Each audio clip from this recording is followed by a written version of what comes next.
rest in Buffalo for 3 quarters despite 2 marquee QBs in action. That was until Big Ben and the Steelers scored 17 in the fourth quarter to secure a 23-16 win. And afterward, Roethlisberger said, quote, "I'm proud of the guys because they didn't blink. They stood up in the face of not playing well early." And Skip, you know, you've been big on Pittsburgh as a playoff team all offseason. So, Shannon, are you ready to buy into the Steelers as a playoff team after that? Big N. Long O. No. The Buffalo gagged this one off. Yeah, they did. That's a tough place to play. Mind you, now Buffalo has something to play for. They've gotten better over the last couple of years. That place started to rocking. But Skip, look. You can't. The Bills outgained about 119 yards, ran 24 more plays, had 5 more minutes time of possession. Why in the hell would you let Josh Allen throw the ball 51 times? When you're running, you're getting 6.5 yards a clip, and you ask him to drop back and throw it 51 times against that. The one thing the Steelers pride themselves on in doing is being able to get after your quarterback. Did they not see T.J. Watt? He was there. I know maybe they didn't get the memo. Maybe they got snail mail, and they missed the part that he signed a contract extension, and he's going to be there because it's like, we just going to drop back and throw it. And I'm like, and I could tell because the opening kickoff, they running back to the 25-yard line, Skip, and they go throw. I'm like, what the hell? You ain't going to try to throw, like, you ain't going to try to run one pass? It seems to me, Skip, Josh Allen is the MVP favorite. Well, we're going to let him get 400 on opening day, and the thing going to look really good. Josh Allen throws a front NFL MVP front runner. Josh Allen throws for 400 on opening day. Steelers say, no, you're not. This, Skip, I'm going to give the Steelers credit. They hung around. They went 5 straight punts to start the game. When you could have, put the game out of reach by running the football, you let them hang around because you throw, and you going up out of the game, and then you let T.J. Watt take the game over by taking the ball away. This was a lot more about what Buffalo didn't do, as opposed to what the Steelers did do. Give them credit. They hung around, and Ben talked about this. We didn't blink. The crowd was in the game, Skip. They got out, 10-0, and they said, you know what? We're still here. It should be 17-0. Maybe it should be 20-0. But we're still in this ball game. So, hey, let's stay. And the next thing you know, you look up. Now you're like, well, what happened? Well, you let Josh Allen throw the ball 51 times against that defense. He turned it over. You gave up a punt block. And I'm like, how you give up a punt block in that situation, guys? And I'm looking at Skip, everybody looking back like, oh, damn, I hope that ain't my man. Bro, block. Buy a ticket if you want to watch the punter. Buy a ticket if you want to watch somebody block. Block. I tried to warn you. You ain't warned me nothing. I tried to tell you. You wouldn't listen. You wouldn't listen. I love Pittsburgh's head coach. I've told you 100 times on this show, if I could play pro football, I'd want to play for that man. You want to talk about a pregame speech motivator.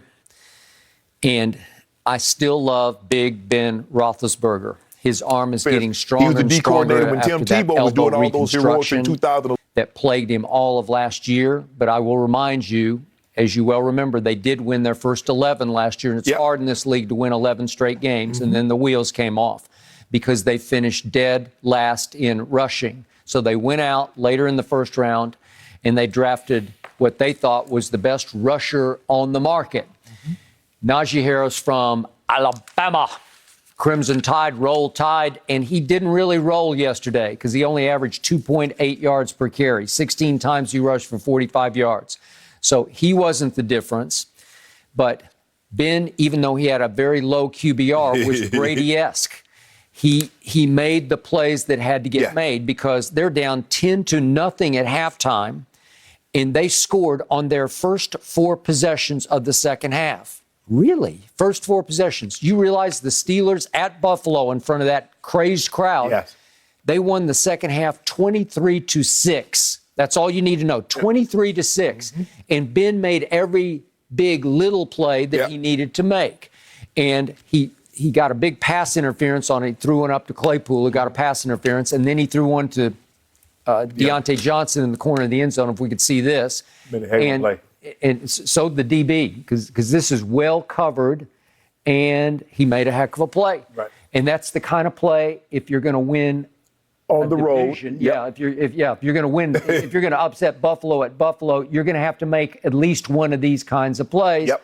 And every time I watch that kid play, I say, he's better than I thought. And then I say it again, he's better than I thought. He's better than I thought. Their defense is always better than I thought because they're well coached. They play hard. Yep. They're extremely physical. And you realize that Buffalo had the second highest scoring offense in the league last year to that one in Kansas City. And they were held yesterday by the Pittsburgh Steelers at home in the opener to 1 touchdown. Mm-hmm. He threw it, to your point, 50 times, but he only completed 31. Yeah. That's not high percentage. No. So he's bombs away, and he can't make anything happen. Yeah, but you got Singletary getting 6.5 yards a clip. They're averaging 4.7 yards a carry on 25 carries. I agree with you. There's no need. Let's showcase the potential MVP Yeah, here. exactly. Let's get him off to the races for the MVP. Mm-hmm. And you keep trying and trying and trying, and you get stifled and stymied and frustrated, and all of a sudden you look up and you've lost the second half 23-6, and you've lost the game 23-16. Skip, the last thing you want to do, if you're facing a team that has a premier pass rusher, is to give him opportunity after opportunity to get to your quarterback. The more you drop back, he's going to get closer and closer. We're going to talk about this later. Aaron Donald, Chicago just kept throwing it. He kept getting close, Skip, and they weren't satisfied until what? He ended the game with a sack. T.J. Watt is as good as we have in the league on the edge rusher, and you gonna give him 51 opportunities. How many sacks do you think that guy would have if he went to a ball game and for 17 games they gave him 51 opportunities to put their quarterback on the ground? Okay. T.J. Watt is a bad boy. Yes.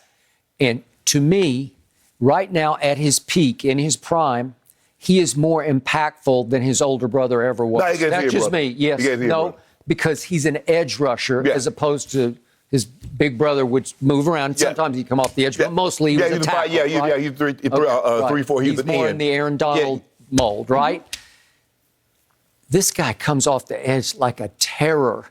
He is a little bigger than Von Miller. Yeah. And he is just flat out nasty coming off the edge. And he is a game disruptor where it's hard to keep him blocked. Right. He's going to get a hand on your quarterback. He's more speed than Khalil Mack. But Von looked like Von yesterday. He looked like Von yesterday. And they were right to pay him and bring him back. Yeah, I got Skip, you can't, if you're Buffalo and you're running the ball as well as they're running it, you can't ask the line. It's not like they make it seem like they got one of the top 5 offensive lines in football as far as pass protected. They don't. Yep, I got it. So what did Mike Tomlin say after the game? He said, this was not about style points. I don't care about style points. Exactly. It was not pretty. He said, we were up against a really good football team whose schematics haven't changed. They're a team that everything is in place, where they just keep doing the same things they've been doing for 3 years, and they get better and better as the players get older and wiser, right? Right. So he's saying, this is tough, man. I can tell you he was highly satisfied because that was, you can call it an ugly win if you want to call it, but it was a win on the road, and it's going to launch Pittsburgh. I think it's going to come down to Pittsburgh, Cleveland for that division. Pretty soon, Lamar's going to have to play running back and quarterback. I know. I don't love their chances now. I don't love their chances tonight against the Raiders at Raiders. I would agree. Yep. But that's with anything, Skip. The more Josh Allen, this is what, 4th year in this offense. He has Diggs. So yes, the longer you're in a system, the more comfortable you get. Yeah. We do what we do. Now, you stop us. Like Tom, Skip, everybody knew what the Patriots going to do. Tom is going to dink and dunk. He catch you getting those. He going to throw the ball over your head. Yep. That's what they do. Mm-hmm. They just became great at it. They became better at doing it than you could at stopping it. Okay. All I know is Ben Roethlisberger has won a whole bunch of football games in this league. Mike Tomlin has won a whole bunch of football games. They just keep winning slowly, quietly, surely through the years. The combination of those two, Ben's still at the end of his prime. He's going to have a big year. That's a playoff team to me. I think I just convinced you. Game over. Next question. I want to see what Lamar. See if Lamar can pull this off tonight. Okay. Well, he's going to have to do it by himself, basically. Yeah, because they're running out. I mean, he's going to have to be their running game and their passing game. Yeah. Okay, this is interesting. This next discussion, guys. Did Jalen Hurts show he and the Eagles will be a force in the NFC East? Because that does impact Skip and his Cowboys. It could change some things. That is next.